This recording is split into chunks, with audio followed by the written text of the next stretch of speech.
Alors aujourd'hui, à l'émission Point de vue, on reçoit Rose-Marie Scrive. Alors bonjour Rose-Marie. Bonjour, ma belle Gabrielle. Ça va bien? Oui, et bonjour Claudel aussi. Donc pour commencer, j'aimerais ça que vous nous parliez un peu de vos origines. D'où est-ce que vous venez? Puis-je faire une petite introduction? Oui, ben oui. Alors, comme introduction, je me permets de redire cette phrase que j'ai entendue. Pour ceux qui quittent leur pays pour un ailleurs, il y a d'abord un déracinement, puis il y a de l'espoir et enfin une adaptation. Papa et maman sont nés à Lille, dans le nord de la France. Ils sont venus au Québec, Canada. Les ancêtres de maman, Madeleine Wattel, venaient de Hollande, si je me souviens, et on m'a dit que mes grands-parents Wattel s'étaient mariés dans ce pays. La famille Wattel habitait dans le nord, à Saint-André-les-Lilles, en France évidemment. Elle avait entendu dire qu'il y avait de belles terres au Canada. Comme le métier de mon grand-père périclitait, ils ont songé à venir s'établir ici. Dans la famille Wattel, c'est-à-dire des grands-parents, mes grands-parents, pardon, je me suis trompée. Donc, la famille Wattel, c'est-à-dire mes grands-parents, maman et ses frères et sœurs se sont embarqués en avril 1912 sur le Poméranian. Et fait à souligner, le Titanic les a dépassés. Une fois à Terre-Neuve, ils se sont rendus à Montréal, plus précisément à Saint-Bruno, où ils ont été accueillis chez les frères de Saint-Gabriel. Plus tard, ils ont loué une maison jusqu'au mois d'août, puis ils ont pris le train jusqu'à Mattawa et enfin le bateau Météore jusqu'à Ville-Marie, à l'ancien quai de la Pointe. Un peu plus tard, ils se sont retirés sur une ferme au fond du rang 4. Les ancêtres de papa viennent d'Italie. Nous pouvons remonter aux années 1300. D'horlogers, ils sont devenus industriels. Ils fabriquaient des textiles en laine et en coton. Mes arrière-grands-parents étaient de la haute bourgeoisie. Ils ont même reçu chez eux 3 rois de France, des poètes et des musiciens tels Victor Hugo, Chopin. Wow. La famille Scrive s'était établie près de la rivière Scrivia, puis une branche de la famille a immigré en Belgique vers 1800, ils étaient horlogers, et ensuite en France 100 ans plus tard. Papa a vécu dans un château. Il a fait de bonnes études chez les frères des écoles chrétiennes en Belgique et en Hollande. Ensuite, il est allé à la guerre 14-18 où il a servi durant 3 ans. Après cela, il a passé 1 an au Maroc. En rentrant chez ses parents, il a rencontré un prêtre franciscain canadien qui lui a conseillé d'aller au Canada, puisqu'il désirait être jardinier. Il a donc traversé l'Atlantique sur le bateau Le France jusqu'à New York, puis ensuite il s'est rendu à Saint-Éphrem d'Upton, chez les parents du prêtre. Après quelques mois de travail sur la ferme, M. Lompré lui conseilla d'aller à Erleton. Plus tard, il traversa le lac Témiscamingue à pied pour se rendre à Saint-Bruno-de-Guigues. C'était en hiver. En avril, la glace craquait sous ses pas. Il travailla quelque temps sur une ferme, puis il décida de devenir cultivateur à son tour, de s'acheter une ferme et de fonder un foyer. Conseillé par M. le curé de Guigues, il se rendit au fond du rang 4 chez les Wattel. Là, il rencontra maman. Quelques mois plus tard, ils se marièrent. C'était en 1922. Papa bûchait du matin au soir et avec mon oncle Léon, le frère de maman, ils ont bâti une maisonnette. Ils demeurèrent à cet endroit durant quelques années où naquirent leurs 4 premiers enfants. Ils vivaient de peu. Ils avaient un cheval, une voiture, quelques lapins, quelques poules. Ils faisaient un jardin et ma grand-mère leur donnait de la soupe. En 1927, bon papa et bonne maman, les parents de papa, sont venus de France. Ils ont passé quelques mois avec eux. Puis mon grand-père a avancé de l'argent à mes parents afin qu'ils achètent la terre de M. Legault à l'époque et qui est devenue la propriété de mes parents. Actuellement, la ferme de mon cher frère Pierre sur la route de Ville-Marie-Lorrainville. C'est là où je suis née, de même que mes autres frères et sœurs. Je suis la 9e d'une famille de 11 enfants. Une petite sœur est morte avant ma naissance. Vers l'âge de 2 mois, j'ai eu une pneumonie double, en plus de la coqueluche. Et au dire de maman, papa m'a lancé dans les airs plusieurs fois pour que je reprenne mon souffle. Le lendemain, le médecin est venu et a dit « Je pensais la trouver morte » et dire que je suis ici.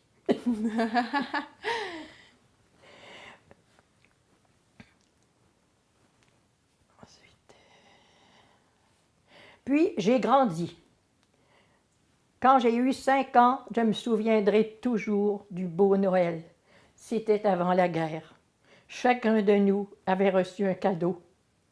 J'avais eu une poupée que j'appelais Janon et que j'ai encore. Plus tard, maman m'a préparée pour ma première confession et ma première communion. Et même, j'ai fait ma confirmation à l'âge de 6 ans, alors que les autres enfants avaient 9 ans. Dans l'église, j'ai pleuré.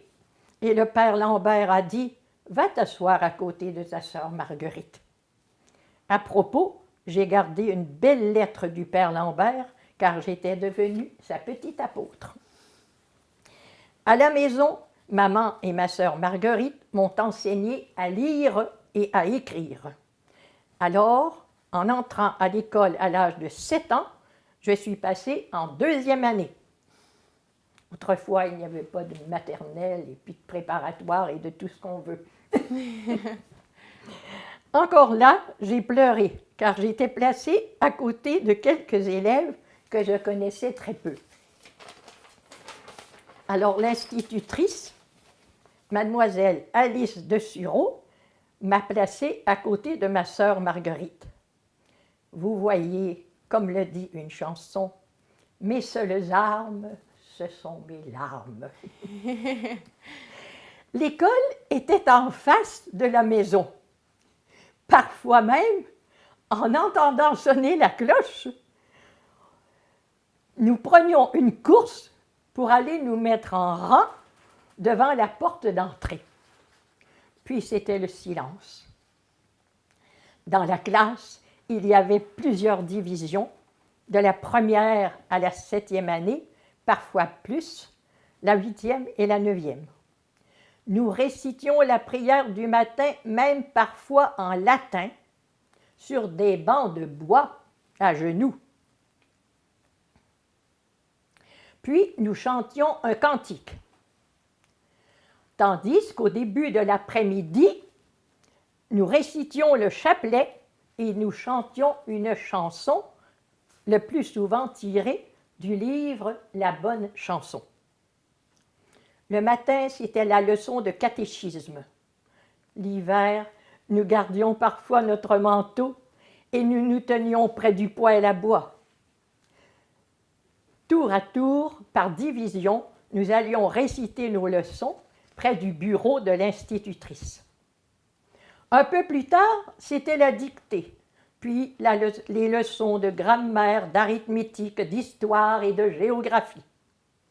Le vendredi, nous avions du dessin. Il y avait aussi des leçons de tricot, de broderie, etc. pour les filles et de la menuiserie pour les garçons. De plus, on apprenait des cantiques et de belles chansons. Il y avait aussi une armoire avec des livres et au mur, tous les gobelets accrochés pour un par famille pour boire de l'eau. Nous nous amusions bien aussi à la récréation. Une demi-heure le matin et aussi une demi-heure l'après-midi. Comme jeu, il y avait la cachette, la taille malade, le drapeau, la balle au camp, les couleurs, et aussi on jouait à tirer, c'est-à-dire un camp d'un côté, un camp de l'autre pour savoir, pour savoir qui l'emporterait.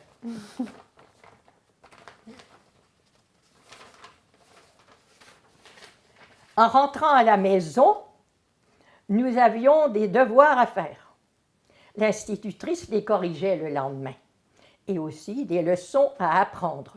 Maman et ma grande sœur Marie-Aimée nous aidaient. À propos, cette grande sœur a été d'une aide précieuse pour maman et pour nous tous. J'ai été distraite parce que j'ai vu passer quelqu'un. Durant plusieurs années. Selon l'expression, nous lui devons une fière chandelle. J'ai vécu de belles années sur la ferme, entourée de parents aimants et travailleurs et de gentils frères et sœurs. Je peux dire que nos parents nous ont inculqué le goût de la prière, du devoir accompli, de la musique, de la nature et de l'art, et surtout à nous aimer et à nous entendre. Sur la ferme, nous n'avons pas vécu richement, mais nous avons toujours eu de quoi manger. Nous avions une quantité de fruits et de légumes et de plus, il y avait les animaux. Puis, bon papa nous envoyait une grande caisse en bois remplie de vêtements, de jouets et de livres. Ma grand-mère Wattel arrangeait les vêtements à notre taille. Elle était très bonne couturière. Cette bonne mémère, elle était orpheline à l'âge de 2 ans et demi. Ensuite, son père a demandé aux religieuses de la garder. Elle y est restée jusqu'à l'âge de 18 ans. Les religieuses lui ont appris un tas de choses. Elle en avait gardé un bien bon souvenir. Le dimanche, nous assistions à la messe et après un bon repas, si le temps le permettait, nous nous amusions à l'extérieur à des jeux comme la taille, la cachette, ou encore nous faisions des tours de bicyclette. Comme on disait, on allait au grand coin. C'était le coin qui, autrement dit, qui arrivait sur la rue principale, autrement dit.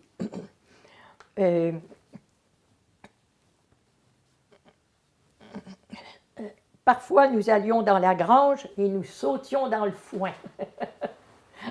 On montait sur une échelle et tour à tour, on sautait dans le foin. L'hiver, nous glissions sur la neige. Nous avions 2 grandes traînes sauvages. C'était bien amusant. Plus tard, mes frères ont installé une station de ski au bout de la terre, en bas de la montagne. Les gens des alentours venaient aussi faire du ski. Quand il faisait bien froid ou encore qu'il pleuvait, nous restions à l'intérieur de la maison et nous nous occupions à des jeux. Cartes, dominos, parchésie, échelle et serpents, histoire de France, etc.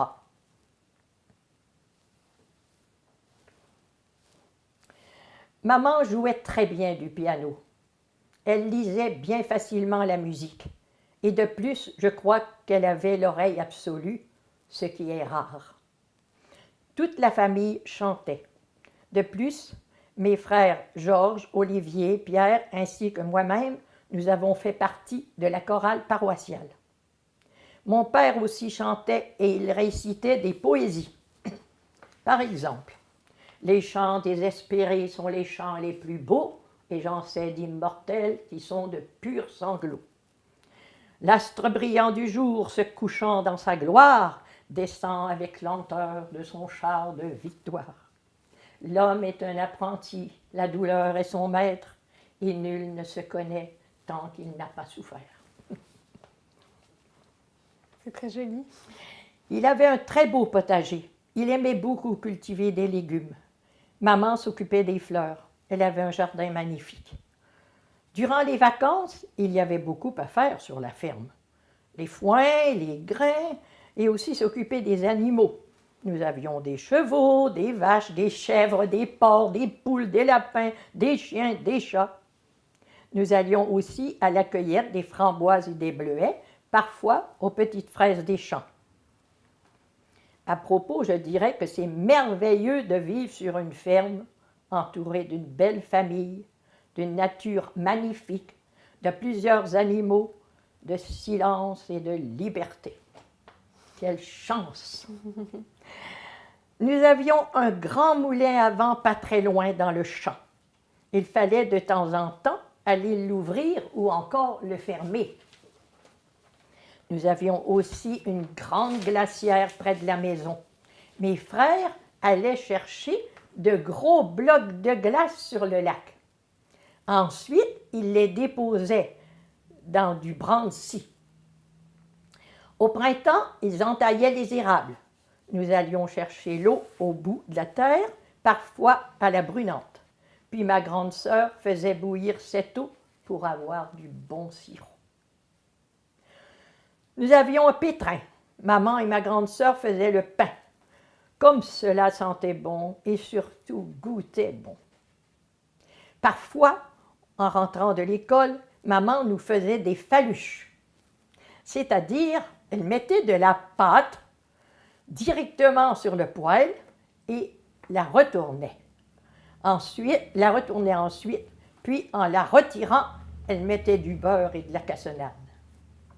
C'était délicieux. Elle faisait aussi des biclots. En fait, ça, c'est de la pâte à crêpes épaissie qu'on met dans de l'eau bouillante et ça remonte à la surface. Et là, on met encore du beurre et de la cassonade. Je crois que par ici, les gens appellent ça des grands-pères. Mais je ne sais pas. Nous avons aussi souffert de beaucoup de maladies. Toute la famille y passait, sauf maman, heureusement. Scarlatine, picote, rougeole, oreillons, etc. En plus des grippes, des pneumonies, des accidents et des opérations. S'il fallait détailler chaque chose, on n'en finirait plus. L'été, les orages étaient parfois terribles. Un soir, la foudre est tombée sur la maison. Heureusement, auparavant, maman avait fait faire l'intronisation au Sacré-Cœur. On avait un grand cadre du Sacré-Cœur. Le prêtre était venu. Il avait récité des prières. Nous tous nous mettions à genoux. Et puis, nous avons prié le Sacré-Cœur. Alors, ce qu'il y a eu, maman, elle parlait avec ma tante Antoinette. Elle dit, ce soir, elle dit, on dirait que le petit Jésus va jouer à la balle.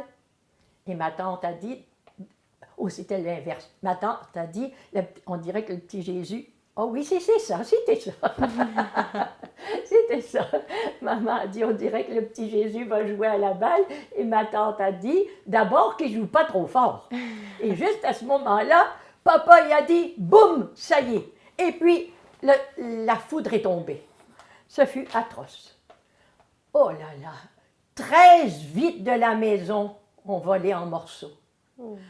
Il y avait une fumée. C'était irrespirable.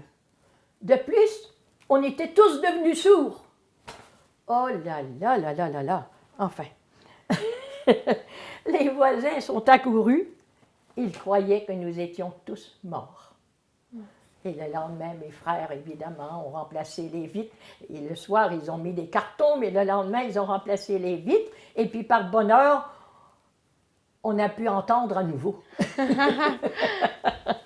Mais on a bien cru que c'était un miracle, parce que la foudre était entrée par la radio, ou le radio, on dit le radio, je pense, quand on ne l'écoute pas. La foudre était entrée par le fil de radio, pardon. Et puis, une boule de feu est venue se poser sur la table. Nous avions une lampe à manchon autrefois. Et la boule tournait sur elle-même, pas autour de la lampe, mais elle tournait sur elle-même. J'entends encore le bruit. Grosse comme ça, elle est devenue à peu près comme ceci. Puis là, elle est partie sur le téléphone. La boîte noire du téléphone s'est détachée. Puis elle a été frappée un de mes frères qui est tombé par terre, sur la tête. Il est tombé par terre. Et puis, heureusement, je veux dire que ça s'est passé, je veux dire. Et puis, maman était là après pour nous secouer tous pour savoir si on était bien. Enfin, on a dit que c'était un miracle. C'est pas possible. C'est pas possible. Hein? Elle aurait pu éclater, tous nous, autrement dit. C'est pour ça que les voisins croyaient qu'on était morts, tous morts. Pour en revenir à mes études, après la petite école Durand jusqu'en 7e année, je suis allée à l'école du village. L'école Bruyère, aujourd'hui l'édifice ou les bureaux de la ville de Ville-Marie.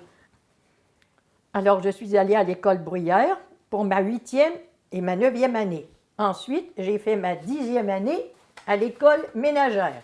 Autrefois, il y en existait une, puis après, on l'a remplacée par autre chose. L'Institut familial.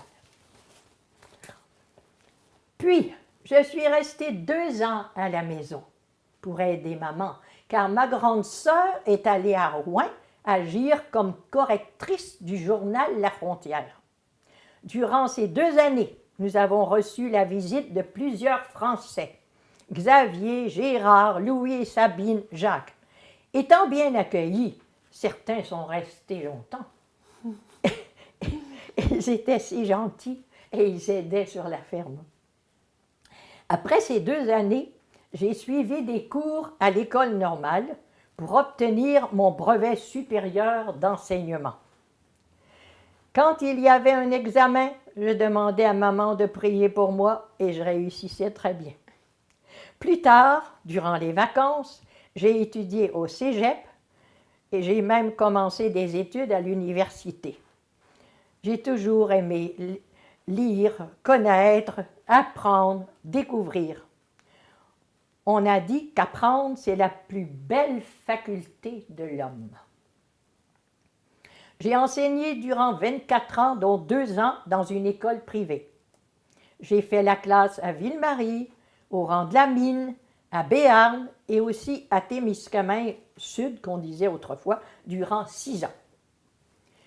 Puis 1 an à Sorel, où j'ai passé de bons moments avec mon frère Michel et sa famille.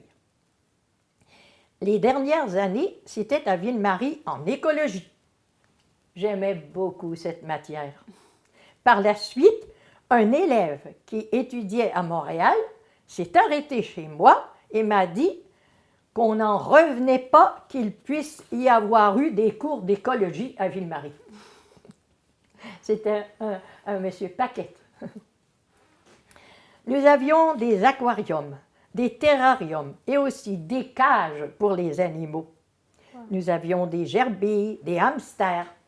Les élèves apportaient aussi des petits animaux, des couleuvres. Un jour, on a vu une couleuvre manger une grenouille.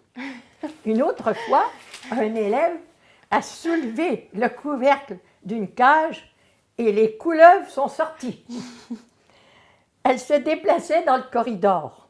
Une professeure a eu si peur qu'elle est montée sur sa chaise. Par la suite, on a dû les rattraper. Je reviens maintenant au gué-logis. C'était le nom que bon papa lui avait donné, c'est-à-dire la maison familiale. Il aimait beaucoup venir chez nous. Nous avions une belle chienne blanche appelée Finette. Elle a eu plusieurs bébés, dont Marquis et Marquise. Plus tard, les chiens étaient attelés à un grand traîneau fabriqué par mes frères, et Marguerite et moi, nous nous rendions chez nos grands-parents Wattel, au fond du rang 4. Les chiens connaissaient la route. Mon grand-père Wattel était musicien et aussi il avait fait des études en pharmacie. Il avait aussi dirigé la fanfare dans le petit kiosque sur la rue du Lac à Ville-Marie. Il apportait sur la table un beau bouquet de fleurs et de bonnes fraises. Ma grand-mère faisait de la bonne soupe à l'oseille, du bon pain et de la délicieuse gelée de groseille qu'elle étendait sur le pain. C'était bon à s'en lécher les doigts. De plus, elle nous servait un bon chocolat chaud. Tous deux nous accueillaient chaleureusement. Mon oncle Léon et sa famille habitaient avec eux. Chaque année, au Nouvel An, nous allions pour le réveillon. Toute la famille, évidemment. L'été en wagon, comme on disait, et l'hiver en sleigh. De plus, nous allions souvent voir nos grands-parents.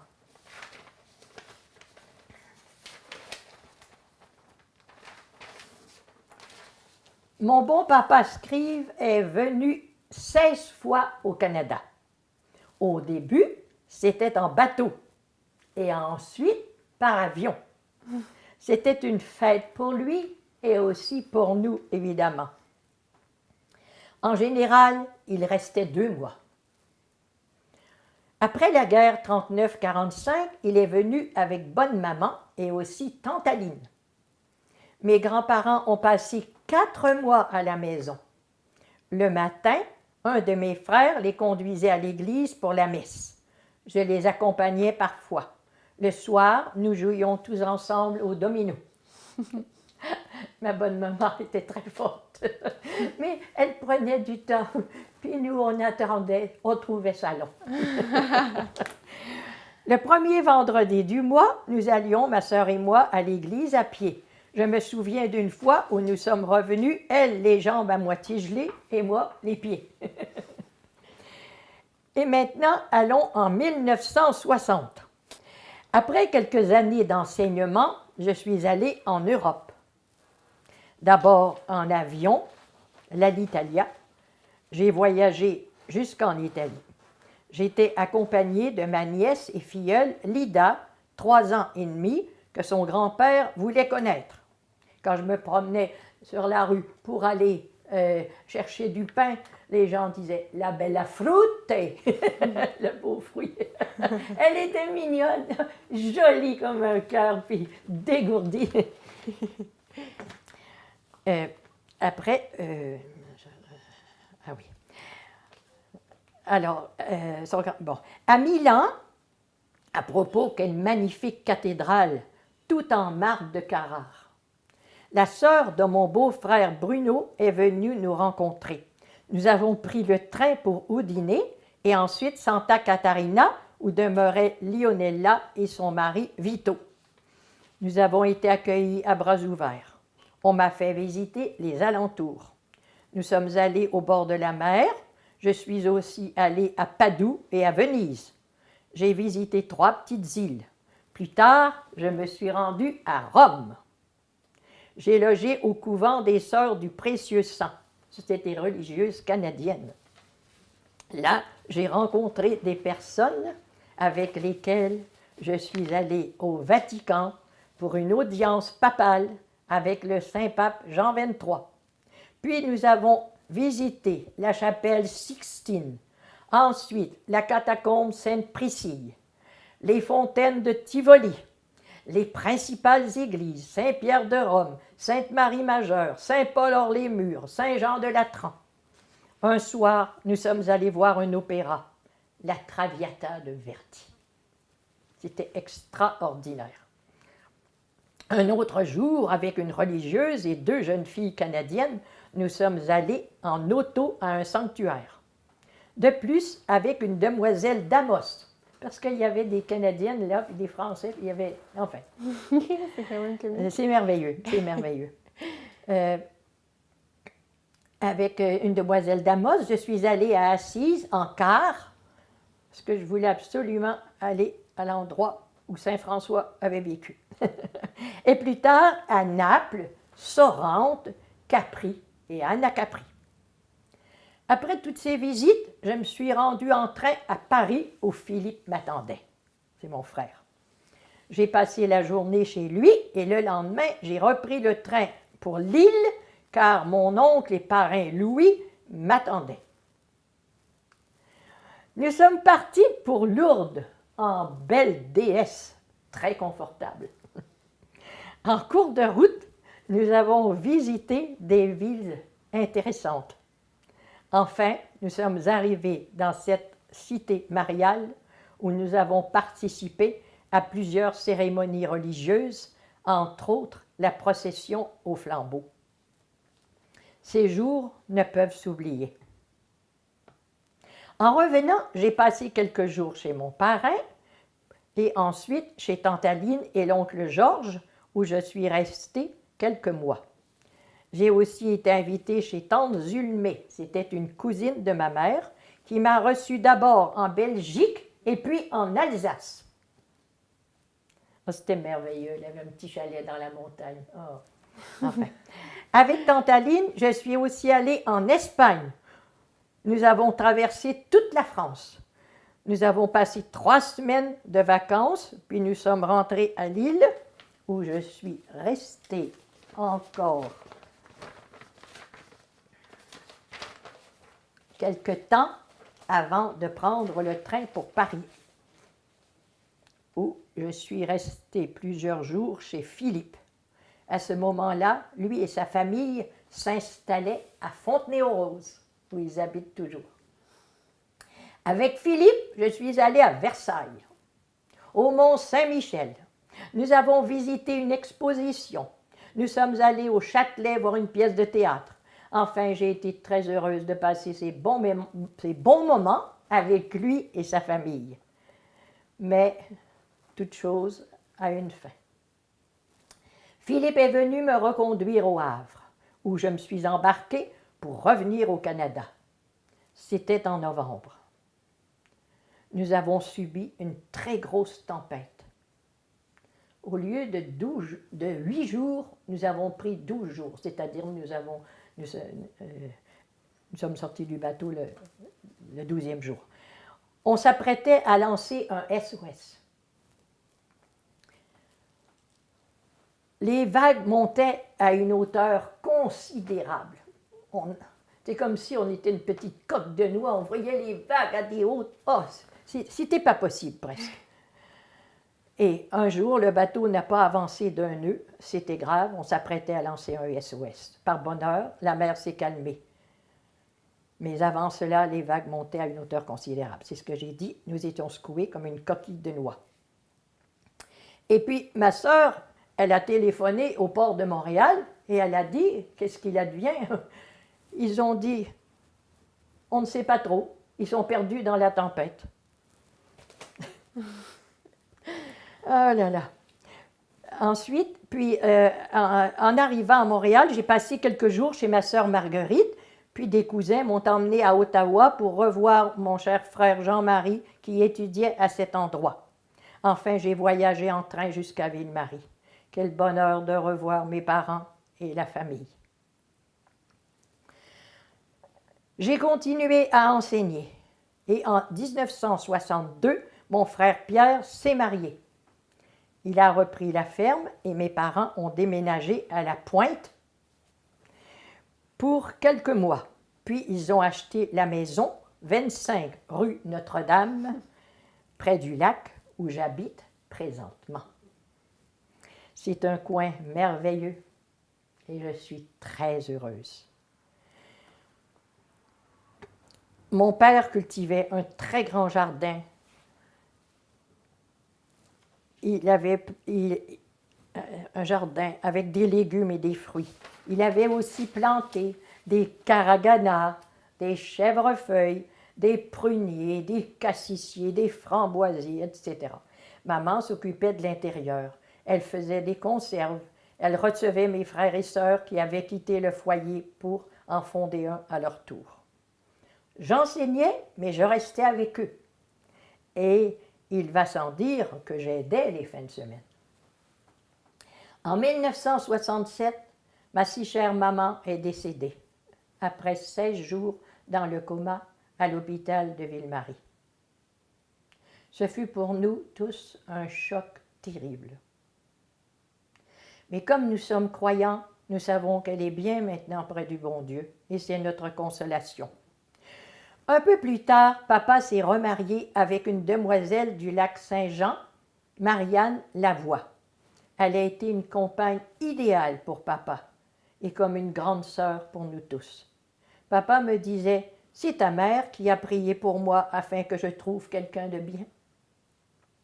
Après leur mariage, je suis allée enseigner à Sorel durant 1 an, où j'ai eu le plaisir de partager de bons moments avec mon frère Michel et sa famille.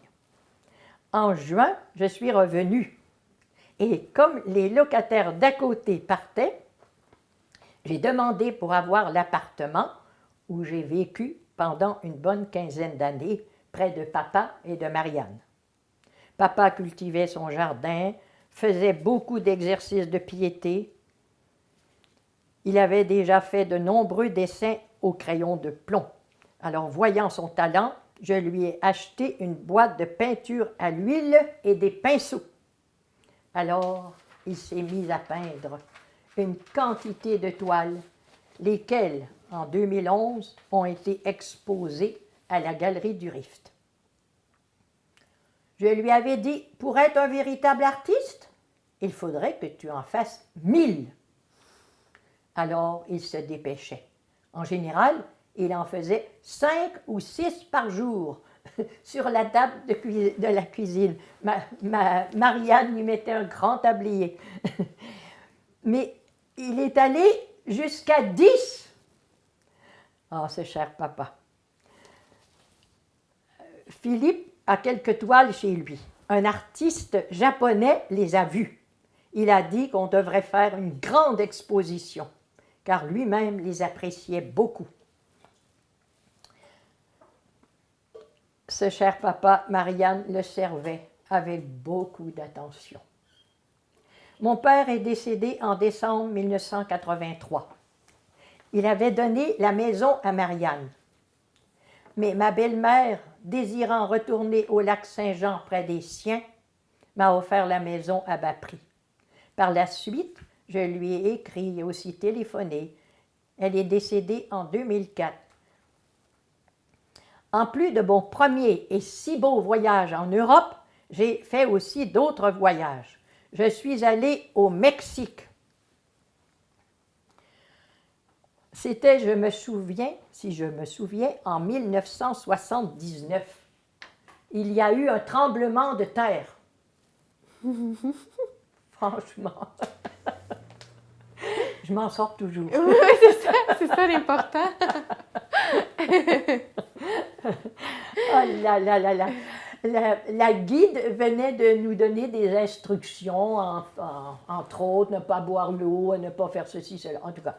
Et puis, on a décidé d'aller boire quelque chose au restaurant. Sur la route, les trottoirs tremblaient comme ça. Vraiment, les trottoirs remuaient, là. Oh.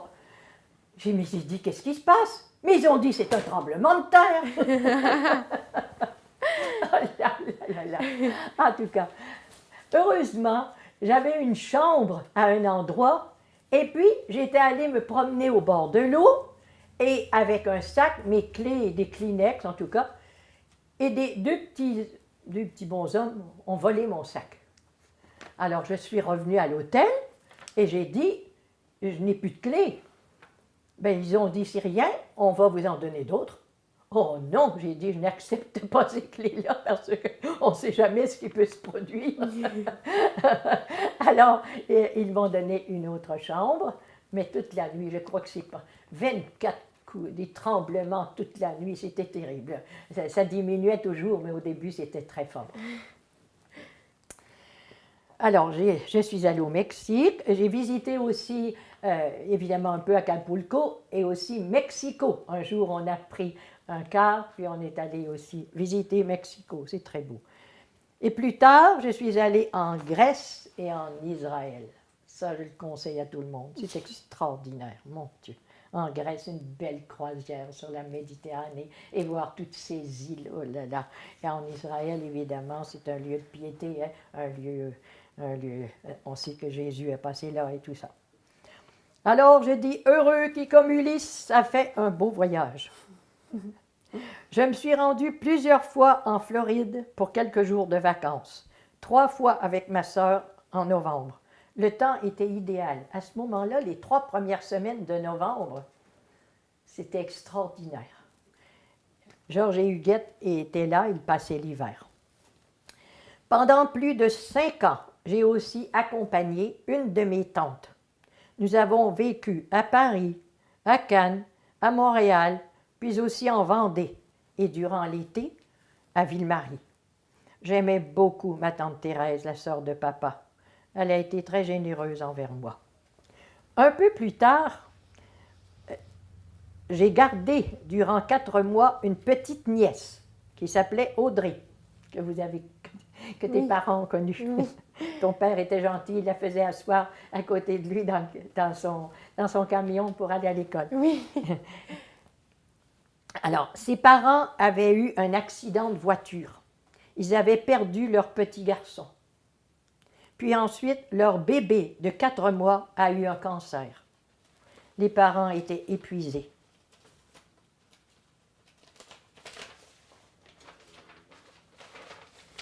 Donc, c'est à ce moment-là que j'ai offert de garder Audrey pour quelque temps. Parce qu'elle était assez difficile comme enfant. C'était une enfant merveilleuse, très affectueuse, mais c'était une enfant assez difficile. Pour en revenir à leur petite Joëlle, elle a maintenant presque 19 ans et elle est guérie de son cancer. Elle était très bien soignée à l'hôpital Sainte-Justine.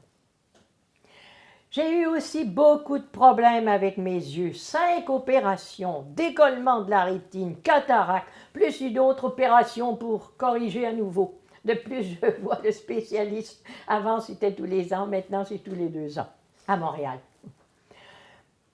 Maintenant, je jouis d'une retraite. J'ose dire bien méritée. Je suis très occupée, volontairement, bien sûr. J'ai appris à jouer du piano il y a longtemps, d'abord avec maman, puis avec les religieuses. J'ai appris aussi à jouer du violon, de la flûte traversière, de l'orgue et de plusieurs autres instruments. Je siffle et je joue de l'harmonica. Et si l'on ne veut pas perdre les notions apprises, il faut pratiquer, et cela demande du temps. Depuis de nombreuses années, je suis des cours de chant avec Julie Gagnon. Elle est épatante. Chaque année, nous donnons un récital. Jusqu'à date, c'était en avril. Les dons recueillis ont servi pour les gens qui souffrent du cancer, de l'Alzheimer, du cœur et des AVC et aussi des poumons. Respirez. Le prochain, le 5e, sera sans doute pour la sclérose en plaques, évidemment, si Dieu me prête vie. Donc, le chant et les instruments de musique occupent une grande partie de mon temps. D'ailleurs, dans ma jeunesse, nous chantions beaucoup. De plus, maman m'avait appris à réciter. Elle connaissait des poésies par cœur, tout comme papa d'ailleurs. Souvent, je donne un coup de fil à mes frères et sœurs qui vivent encore. Jean-Marie, Marie-Aimée, Michel et Philippe, bien entendu. Plusieurs sont partis dans l'au-delà. Louis, Georges, Olivier et Marguerite. C'est triste de voir partir les siens. Aussi, j'envoie des cartes d'anniversaire à tous mes frères et sœurs, à presque tous mes neveux ou encore leur téléphone. Et j'aime beaucoup remplir des grilles de mots fléchés. J'écoute de belles émissions à la radio et comme j'ai des CD, j'écoute aussi de la belle musique classique, des airs d'opéra et de belles chansons. Puis je fais jouer des DVD comme La petite maison dans la prairie. Chaque année, je répète, j'ai acheté toute la série. Anne des Pignons Verts ou encore Séraphin avec Jean-Pierre Masson et André Champagne. Bernard, notre mère, a dit à Philippe, « Mais ta sœur, c'est une enfant. » À part cela, j'aime beaucoup lire. Ma vue s'est beaucoup améliorée. Je fais de belles promenades, je fais mes courses, le plus souvent à pied. J'entretiens l'intérieur. Pour l'extérieur, je prends quelqu'un. Ta sœur Chloé vient planter mes fleurs et ton père vient m'aider l'hiver et l'été. Oui. Cher Gabriel. Puis, j'ai parfois de la visite. Mon frère Pierre et parfois sa femme Huguette et leur fils Jean-Pierre. Je me rends parfois chez Cécile, ma belle-sœur. Plusieurs neveux et nièces viennent aussi me faire un petit coucou. L'été dernier, j'ai reçu mon frère Philippe et 2 de ses petits-enfants. Il est venu pour l'installation du buste du frère Moffett qu'il avait sculpté gratuitement pour la ville de Ville-Marie. Une personne qui travaillait chez nous quand nous étions jeunes a dit que c'était un grand capable. D'ailleurs, il a été honoré. En 2008, il a reçu le titre du meilleur sculpteur de France, pour cette année-là, évidemment. Je lui téléphone souvent et nous avons de belles conversations, de même qu'avec sa fille, ma filleule Marguerite, artiste aussi, qui m'écrit de longues et fort gentilles lettres.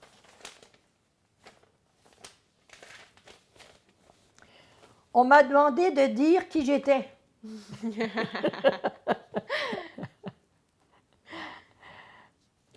Je répondrai que j'ai plutôt un tempérament d'artiste. Je suis une passionnée. J'aime tout ce qui est beau, tout ce qui élève et aussi la liberté. Je dis que pour réussir, il faut avoir au moins un peu de talent et beaucoup de volonté. Ensuite, travailler, travailler, travailler et surtout persévérer. J'ai aussi une grande foi. Je crois de toute mon âme et je continue à pratiquer. Parfois, on me dit que la religion a bien changé. Je dis non. La religion, c'est toujours aimer le bon Dieu et son prochain et agir en conséquence. J'ai des voisins en or et des amis formidables. Julie, évidemment, la professeure de chant. Sylvie Morin, écrivaine et infirmière qui m'a beaucoup aidée. Francine Marcotte, peintre. Et à la fin de mon premier récital, elle a demandé de faire mon portrait, qui est là. Maria Elena, professeure d'espagnol, Julienne de Témiscamingue et bien sûr Bernard et Jeannette et d'autres. De plus, une chère amie médecin qui a quitté sa profession pour devenir religieuse. C'est Laurence Rivet. Elle étudie présentement en Italie. Elle viendra me voir au mois d'août. En terminant, je souhaite à tous les auditeurs beaucoup de bonheur. Je dis merci aussi à cette petite et chère Gabrielle et à la belle Chanel, toutes les deux sont très jolies, pour leur patience et leur gentillesse. Et je voulais terminer avec un chant que j'ai interprété lors de mon premier récital, mais je ne l'ai pas mis en route. Alors c'était « Quand les hommes vivront d'amour, il n'y aura plus de misère. Les soldats seront troubadours, mais nous, nous serons morts, mes frères. Au revoir et bonne route.